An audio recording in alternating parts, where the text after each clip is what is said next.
Hello students of the Force, and welcome back to the channel. Recently, our researchers overheard our sergeant on deck, Geonosians, briefing his soldiers about why the Jedi never recruited from certain species. They quickly took some notes and brought it back for analysis. We found this topic to be quite interesting and decided to expand specifically upon the Geonosians, and why there has never been an attempt made to recruit the Geonosians to the Jedi Order. I highly recommend you check out Geonosians' video, as it goes into some really intriguing detail about the Jedi recruitment process as a whole, and be sure to give him a big hello from the stupendous wave. For this video though, we will talk about why the Jedi never even bothered with the Geonosians to recruit them in the first place, and why even the Sith wanted nothing to do with them in their ranks. First though, we have noticed that many of the acolytes using the data terminals in our archives have not yet subscribed, so if you like our videos and want to continue to learn more about the lore on a daily basis, be sure to force crush that subscribe button. Now, keep an eye out for brainworms, because into the hive we go. The Geonosian people were a violent and barbaric sort, much like the ancient Sith purebloods. They were a bloodthirsty race of full-on warrior, architects, and very strict classist systems. For a quick brief overview of their history, they were one of the only surviving races on Geonosis after a catastrophic meteor event that caused the destruction of most of the planet's surface and atmospheric layer, transforming the world into a hostile, rocky desert world. They survived due to their biology and their underground city hives, which allowed them to dominate what remained of Geonosis. For a while, the hives would war against one another, just like how the tribes of the Sith purebloods did on the world of Korriban.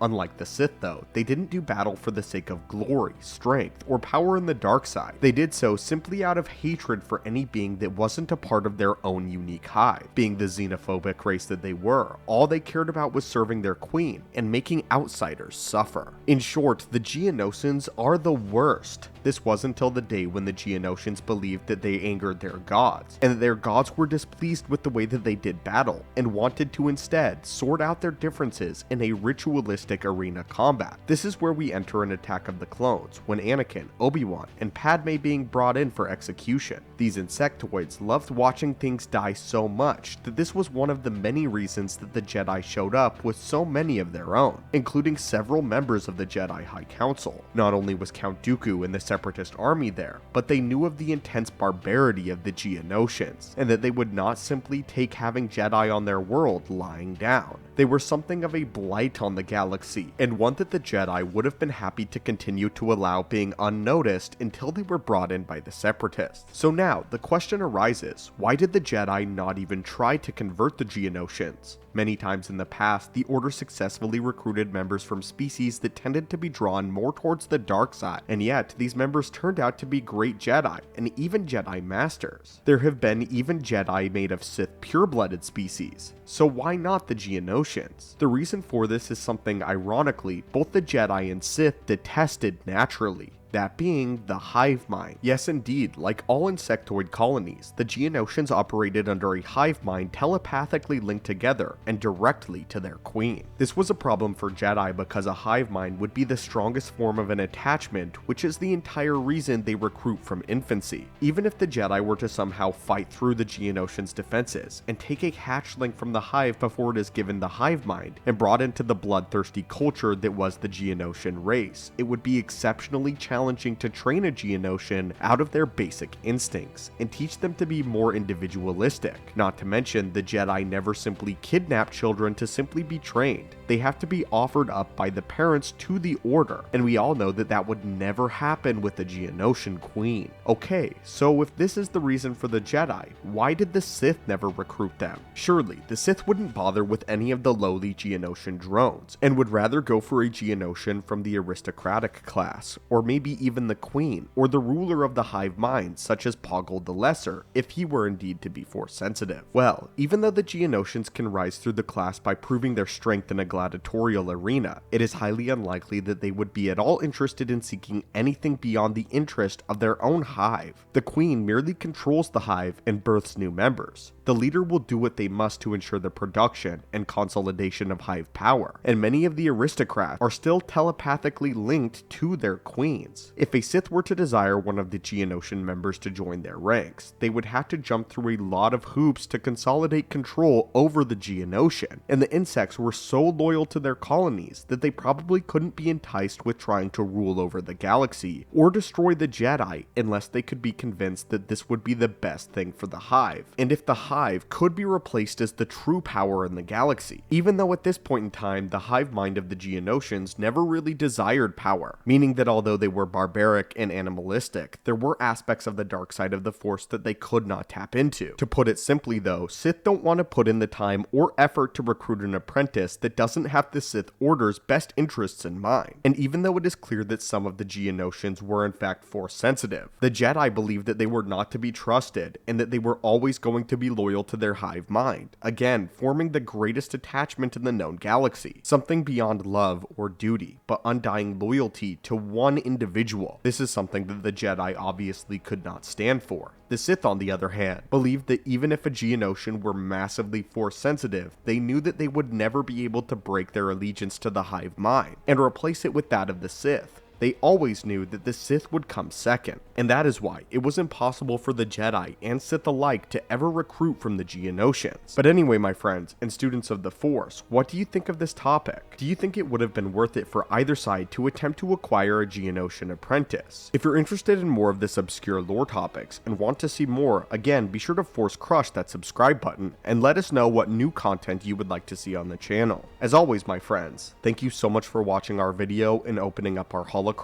May the Force be with you, and have a great day.